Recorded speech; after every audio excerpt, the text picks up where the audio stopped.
प्यारे भक्तों, क्या आप चाहते हैं कि आपके जीवन में अचानक धन की प्राप्ति हो?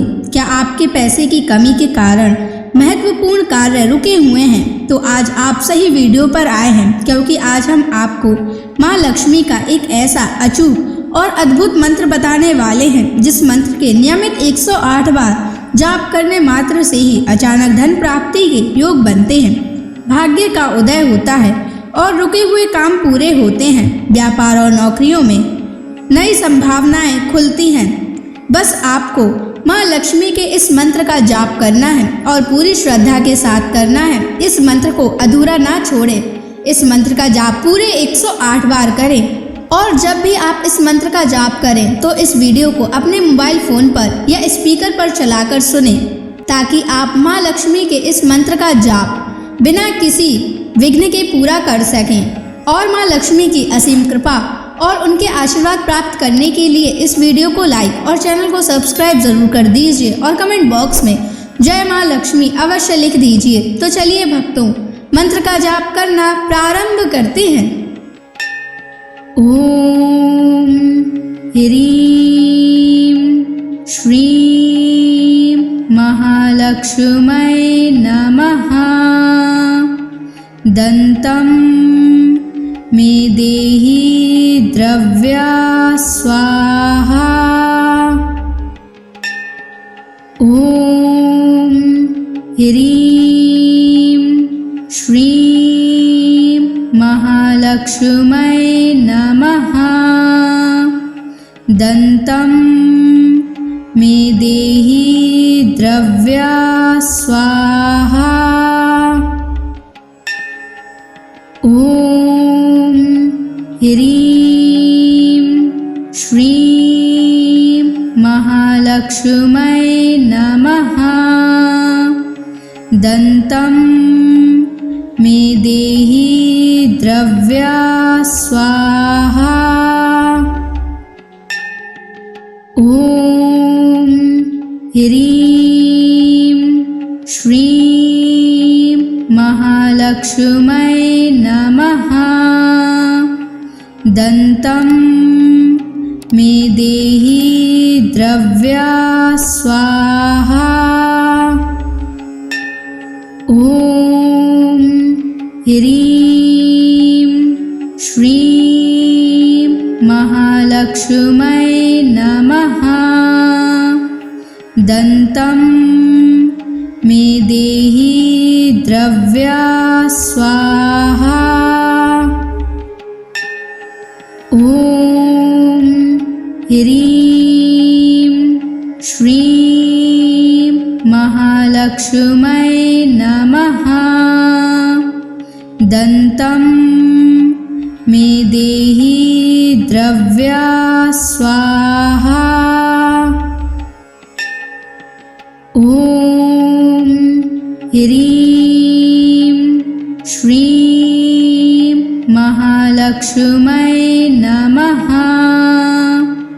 दन्तं मे देहि द्रव्या स्वाहा। ओम ह्रीं श्रीं महालक्ष्मै नमः। दन्तं मे देहि द्रव्या स्वाहा। ओम ह्रीं श्रीं महालक्ष्मै नमः। दन्तं मे देहि द्रव्या स्वाहा। ओम ह्रीं श्रीं महालक्ष्मै नमः। दन्तं मे देहि द्रव्या स्वाहा। ओम ह्रीं श्रीं महालक्ष्मै नमः। दन्तं मे देहि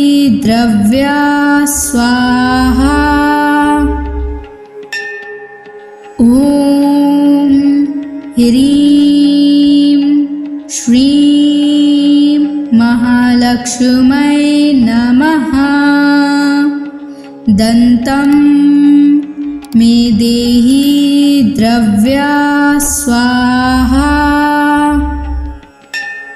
ॐ ह्रीं श्रीं महालक्ष्मै नमः। दन्तं मे देहि द्रव्या स्वाहा। ॐ ह्रीं श्रीं महालक्ष्मै नमः। दन्तं मे देहि द्रव्या स्वाहा। ॐ ह्रीं श्रीं महालक्ष्मै नमः। दन्तं मे देहि द्रव्या स्वाहा। ॐ ह्रीं श्रीं महालक्ष्मै नमः। दन्तं मे देहि द्रव्या स्वाहा। ॐ ह्रीं श्रीं महालक्ष्मै नमः। दन्तं मे देहि द्रव्या स्वाहा। ॐ ह्रीं श्रीं महालक्ष्मै नमः। दन्तं मे देहि द्रव्या स्वाहा। ॐ ह्रीं श्रीं महालक्ष्मै नमः। दन्तं मे देहि द्रव्या स्वाहा। ॐ ह्रीं श्रीं महालक्ष्मै नमः। दन्तं मे देहि द्रव्या स्वाहा। ॐ ह्रीं श्रीं महालक्ष्मै नमः। दन्तं मे देहि द्रव्या स्वाहा। ॐ ह्रीं श्रीं महालक्ष्मै नमः। दन्तं मे देहि द्रव्या स्वाहा। ॐ ह्रीं श्रीं महालक्ष्मै नमः। दन्तं मे देहि द्रव्या स्वाहा। ॐ ह्रीं श्रीं महालक्ष्मै नमः। दन्तं मे देहि द्रव्या स्वाहा। ॐ ह्रीं श्रीं महालक्ष्मै नमः।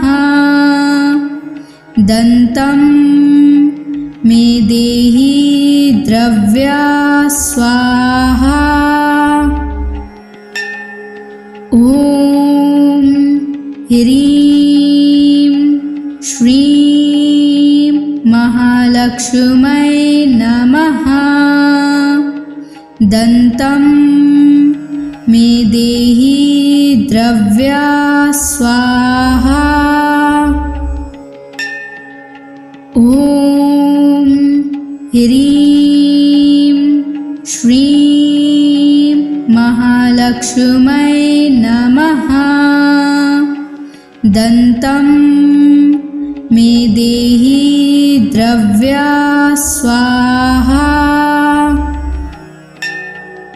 ॐ ह्रीं श्रीं महालक्ष्मै नमः।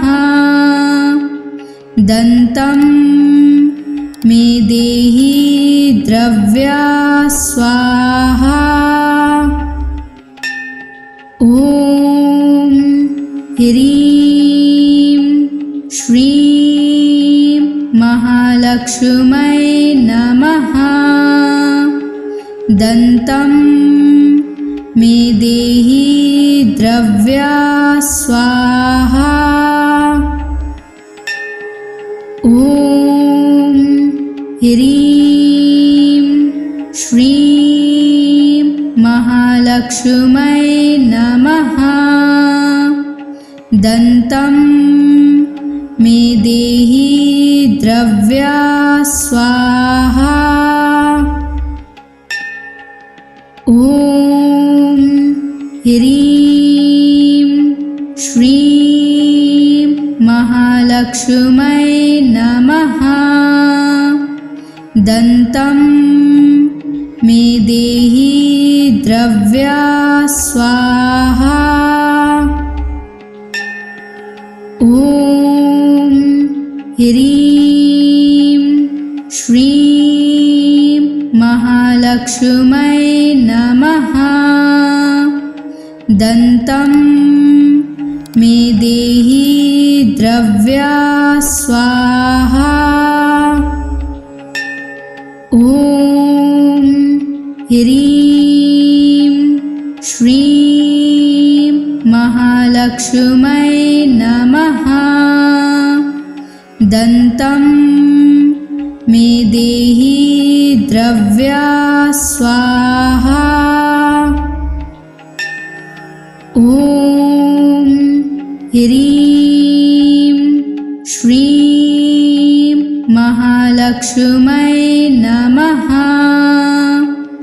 दन्तं मे देहि द्रव्या स्वाहा। ॐ ह्रीं श्रीं महालक्ष्मै नमः। दन्तं मे देहि द्रव्या स्वाहा।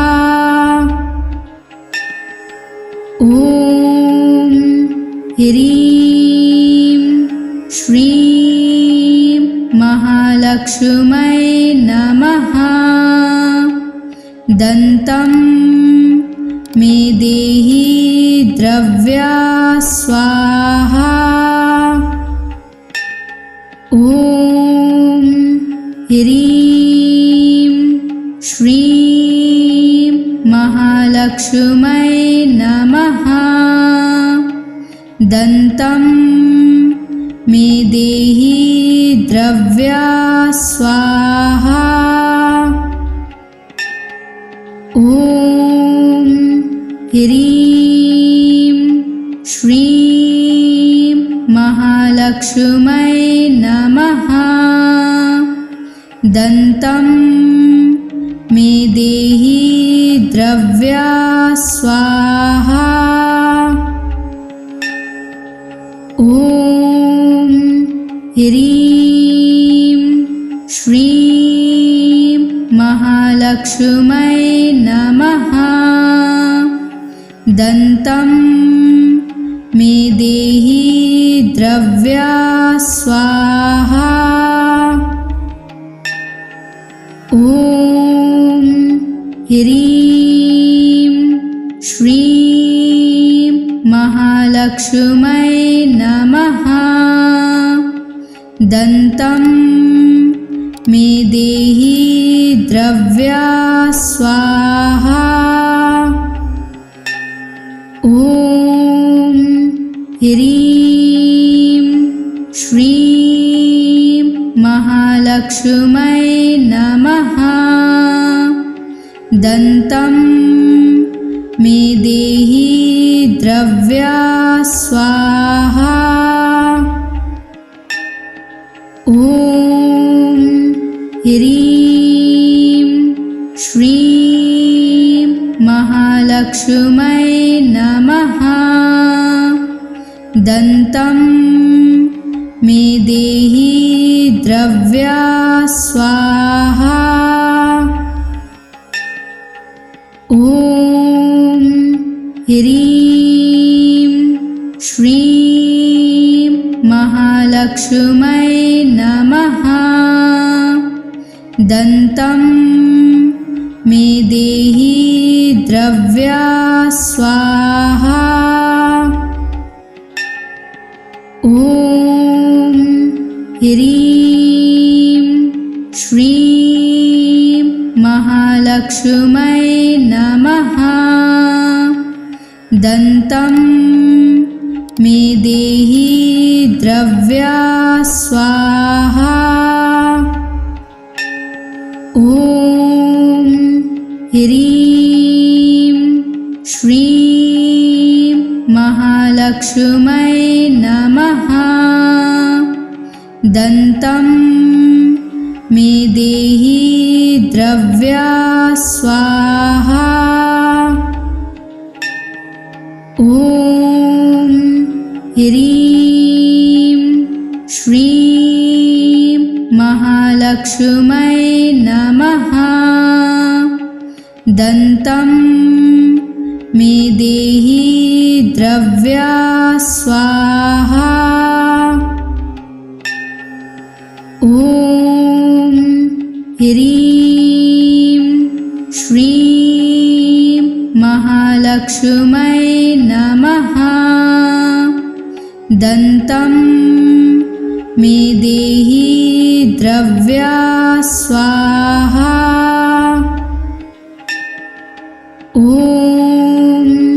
ह्रीं श्रीं महालक्ष्मै नमः। दन्तं मे देहि द्रव्या स्वाहा। ॐ ह्रीं श्रीं महालक्ष्मै नमः। दन्तं मे देहि द्रव्या स्वाहा। ॐ ह्रीं श्रीं महालक्ष्मै नमः।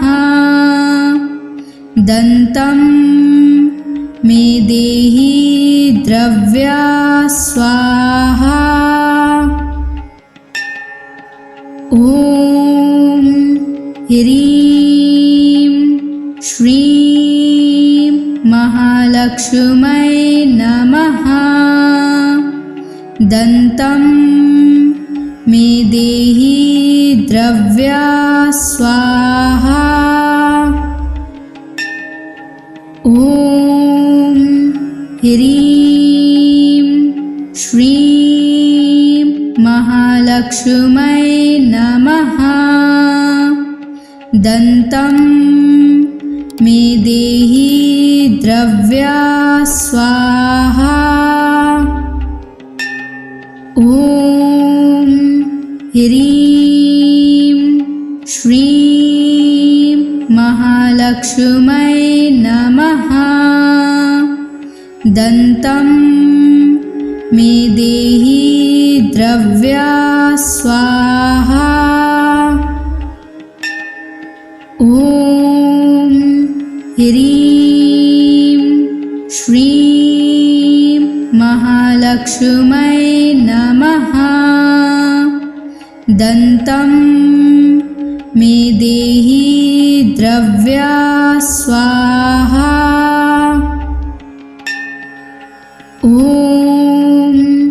ह्रीं श्रीं महालक्ष्मै नमः।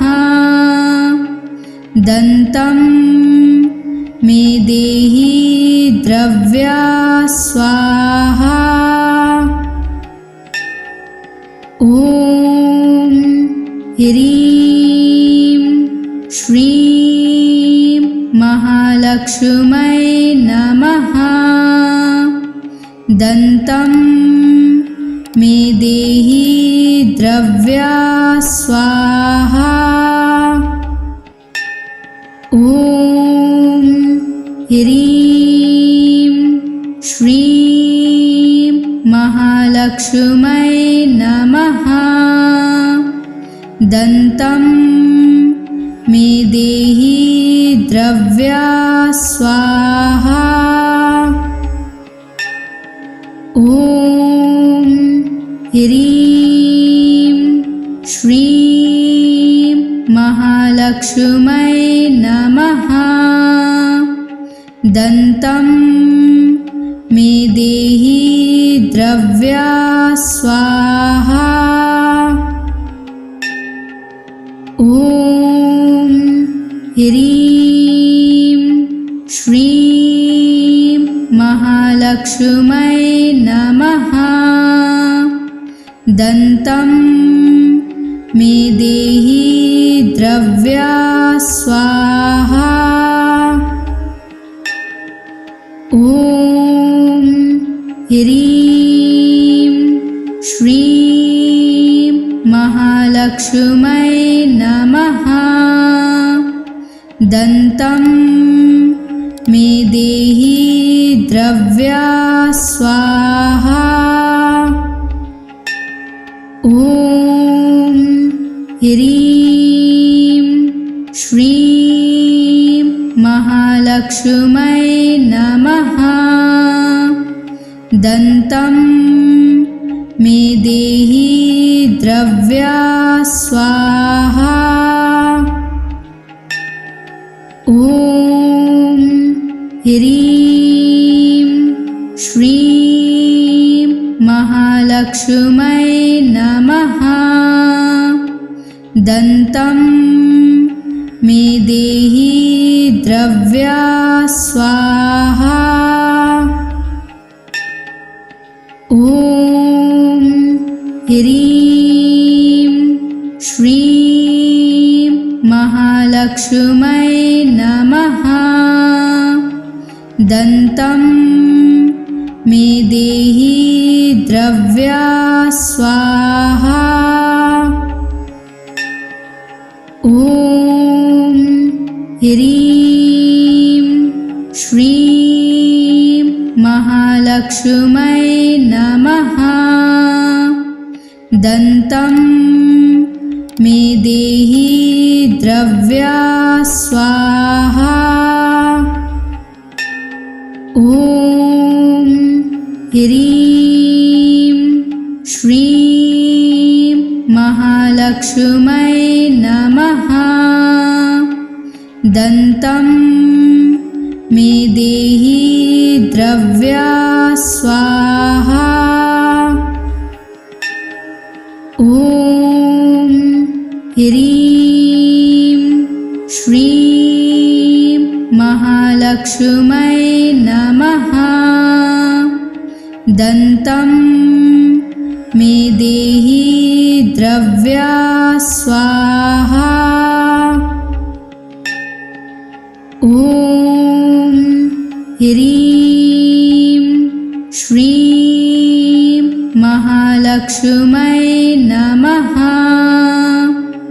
दन्तं मे देहि द्रव्या स्वाहा।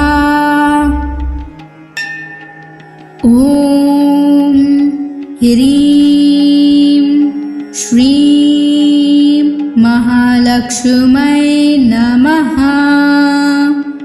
दन्तं मे देहि द्रव्या स्वाहा। ॐ ह्रीं श्रीं महालक्ष्मै महालक्ष्मै नमः। दन्तं मे देहि द्रव्या स्वाहा। ॐ ह्रीं श्रीं महालक्ष्मै नमः। दन्तं मे देहि द्रव्या स्वाहा। ॐ ह्रीं श्रीं महालक्ष्मै नमः। दन्तं मे देहि द्रव्या स्वाहा। ॐ ह्रीं श्रीं महालक्ष्मै नमः। दन्तं मे देहि द्रव्या स्वाहा। ॐ ह्रीं श्रीं महालक्ष्मै नमः। दन्तं मे देहि द्रव्या स्वाहा। ॐ ह्रीं श्रीं महालक्ष्मै नमः। दन्तं मे देहि द्रव्या स्वाहा। ॐ ह्रीं श्रीं महालक्ष्मै नमः। दन्तं मे देहि द्रव्या स्वाहा। ॐ ह्रीं श्रीं महालक्ष्मै नमः। दन्तं मे देहि द्रव्या स्वाहा। ॐ ह्रीं श्रीं महालक्ष्मै नमः। दन्तं मे देहि द्रव्या स्वाहा। ॐ ह्रीं श्रीं महालक्ष्मै नमः। दन्तं मे देहि द्रव्या स्वाहा। ॐ ह्रीं श्रीं महालक्ष्मै नमः। दन्तं मे देहि द्रव्या स्वाहा। ॐ ह्रीं श्रीं महालक्ष्मै नमः। दन्तं मे देहि द्रव्या स्वाहा। ॐ ह्रीं श्रीं महालक्ष्मै नमः। दन्तं मे देहि द्रव्या स्वाहा। ॐ ह्रीं श्रीं महालक्ष्मै नमः।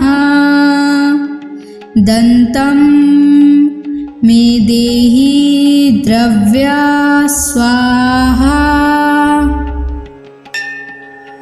ॐ ह्रीं श्रीं महालक्ष्मै नमः। दन्तं मे देहि द्रव्या स्वाहा। ॐ ह्रीं श्रीं महालक्ष्मै नमः। दन्तं मे देहि द्रव्या स्वाहा। ॐ ह्रीं श्रीं महालक्ष्मै नमः। दन्तं मे देहि द्रव्या स्वाहा। ॐ ह्रीं श्रीं महालक्ष्मै नमः। दन्तं मे देहि द्रव्या स्वाहा। ॐ ह्रीं श्रीं महालक्ष्मै नमः। दन्तं मे देहि द्रव्या स्वाहा। ॐ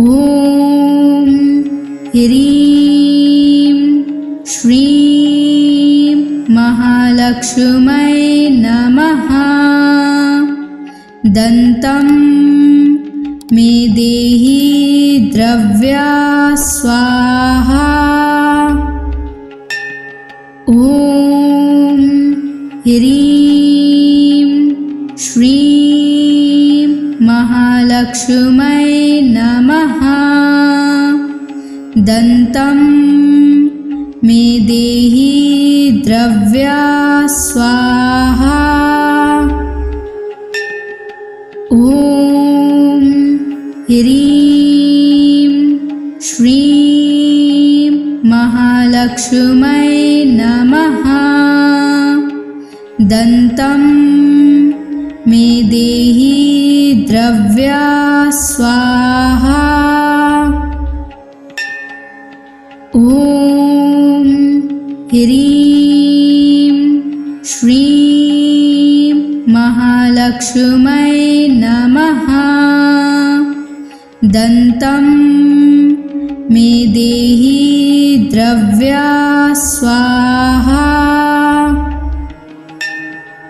ॐ ह्रीं श्रीं महालक्ष्मै नमः। दन्तं मे देहि द्रव्या स्वाहा। ॐ ह्रीं श्रीं महालक्ष्मै नमः। दन्तं मे देहि द्रव्या स्वाहा। ॐ ह्रीं श्रीं महालक्ष्मै नमः। दन्तं मे देहि द्रव्या स्वाहा। ॐ ह्रीं श्रीं महालक्ष्मै नमः। दन्तं मे देहि द्रव्या स्वाहा। ॐ ह्रीं श्रीं महालक्ष्मै नमः। दन्तं मे देहि द्रव्या स्वाहा। ॐ ह्रीं श्रीं महालक्ष्मै नमः। दन्तं मे देहि द्रव्या स्वाहा।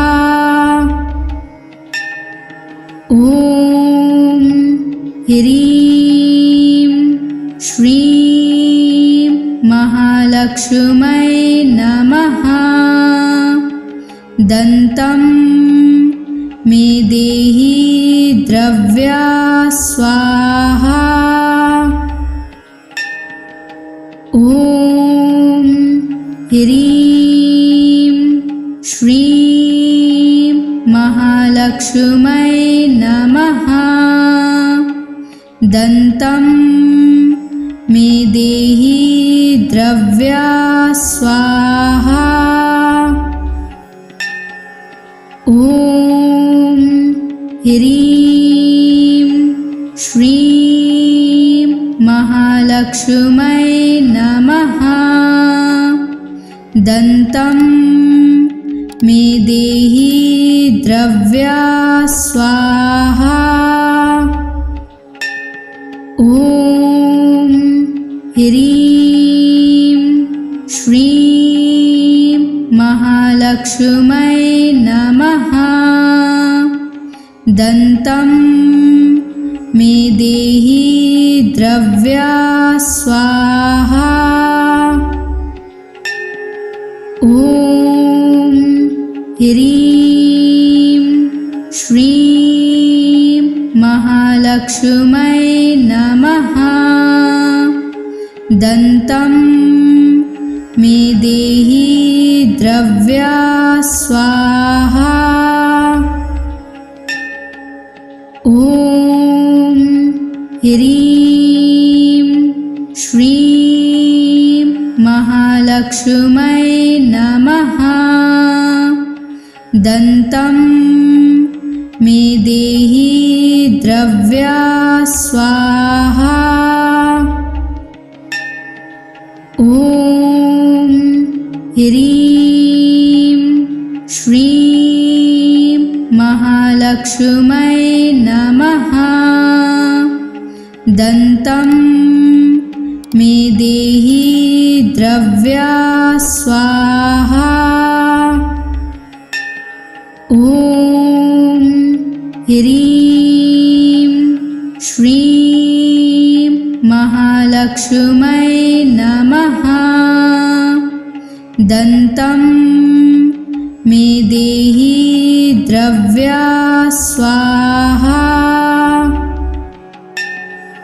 ॐ ह्रीं श्रीं महालक्ष्मै नमः। दन्तं मे देहि द्रव्या स्वाहा। ॐ ह्रीं श्रीं महालक्ष्मै नमः। दन्तं मे देहि द्रव्या स्वाहा। ॐ ह्रीं श्रीं महालक्ष्मै नमः। दन्तं मे देहि द्रव्या स्वाहा। ॐ ह्रीं श्रीं महालक्ष्मै नमः। दन्तं मे देहि द्रव्या स्वाहा। ॐ ह्रीं श्रीं महालक्ष्मै नमः। दन्तं मे देहि द्रव्या स्वाहा। ॐ ह्रीं श्रीं महालक्ष्मै नमः। दन्तं मे देहि द्रव्या स्वाहा। ॐ ह्रीं श्रीं महालक्ष्मी महालक्ष्मै नमः। दन्तं मे देहि द्रव्या स्वाहा। ॐ ह्रीं श्रीं महालक्ष्मै नमः। दन्तं मे देहि द्रव्या स्वाहा। ॐ ह्रीं श्रीं महालक्ष्मै नमः। दन्तं मे देहि द्रव्या स्वाहा। ॐ ह्रीं श्रीं महालक्ष्मै नमः। दन्तं मे देहि द्रव्या स्वाहा। ॐ ह्रीं श्रीं महालक्ष्मै नमः। दन्तं मे देहि द्रव्या स्वाहा। ॐ ह्रीं श्रीं महालक्ष्मै नमः। दन्तं मे देहि द्रव्या स्वाहा। ॐ ह्रीं श्रीं महालक्ष्मै नमः। दन्तं मे देहि द्रव्या स्वाहा। ॐ ह्रीं श्रीं महालक्ष्मै नमः। दन्तं मे देहि द्रव्या स्वाहा। ॐ ह्रीं श्रीं महालक्ष्मै नमः। दन्तं मे देहि द्रव्या स्वाहा।